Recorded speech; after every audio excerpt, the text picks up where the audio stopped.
समय में, उस जमाने में परमेश्वर अपने लोगों से रूबरू होकर बातें करते थे।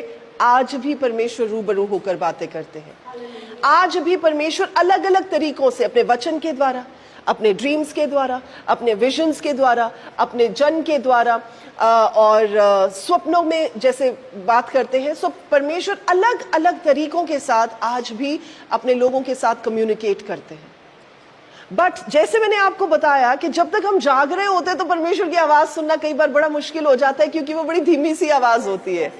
इसलिए परमेश्वर कई ऐसी इंस्ट्रक्शंस को, कई ऐसी बातों को, कई ऐसी ब्लेसिंग्स को नींद में रिलीज करते हैं, कम्युनिकेट करते हैं, ताकि हम परमेश्वर से उन चीजों को पा सकें। मैं आपके साथ कुछ एग्जाम्पल्स को शेयर करना चाहूंगी। देखिए, क्यों बेसिकली परमेश्वर हमसे ड्रीम्स में बातचीत करते हैं? बिकॉज प्रभु नहीं चाहते कि हम किसी तरह की गलती करें। तो कई ऐसी वार्निंग्स भी होती हैं जो परमेश्वर ड्रीम्स में देते हैं। फॉर एग्जाम्पल, अबीमेलेक को परमेश्वर ने ड्रीम में आकर बताया था कि सारा को हाथ नहीं लगाना, वो अब्राहम की वाइफ है। सो ड्रीम में परमेश्वर ने वार्निंग दी थी। सोलोमन को ड्रीम में परमेश्वर ने आशीष दी थी। और किसकी बात करें हम, आदम को परमेश्वर ने अगेन उसको ब्लेस किया था, नींद में ब्लेस किया था। सो परमेश्वर के अलग अलग तरीके होते हैं, चाहे वार्न करने के, चाहे गाइड करने के, चाहे ब्लेस करने के, जो प्रभु नींद में करते हैं। और अलग अलग जो ड्रीम्स में आप देखेंगे कुछ इमेजेस होंगी। ओके, चले एक राज की बात बताती हूँ। You see dreams. लोग कहते हैं ना, मैंने सपना देखा। आप क्या सपने को देखते हैं, आप सपने को सुनते नहीं हैं।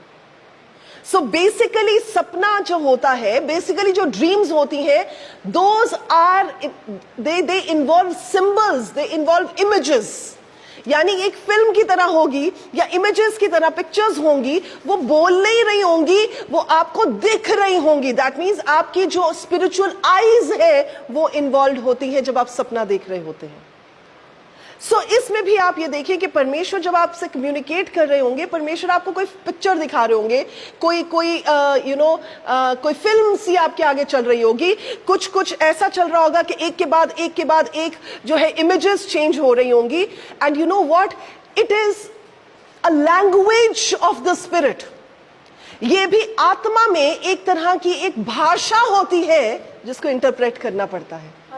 आपको पता है, जब हम पहला कुरिन्थियों पढ़ते हैं चैप्टर नंबर 14 और वर्सेस 1 से जब आप शुरू करते हैं और दूसरी आयत को पढ़ते हैं, वहां पर लिखा है जो आत्मा में प्रार्थना करता है वो परमेश्वर से बातें करता है, वो किसी इंसान से बातें नहीं करता है।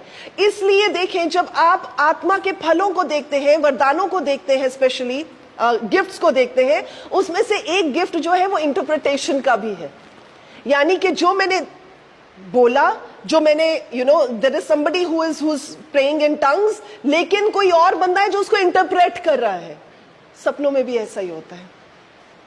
इसीलिए फेरो को बुलाना पड़ा यूसुफ को कि उसके सपनों को वो इंटरप्रेट कर सके। इसीलिए नबूकदनेस्सर राजा को बुलाना पड़ा दानियल को, ताकि उसके सपनों को इंटरप्रेट कर सके।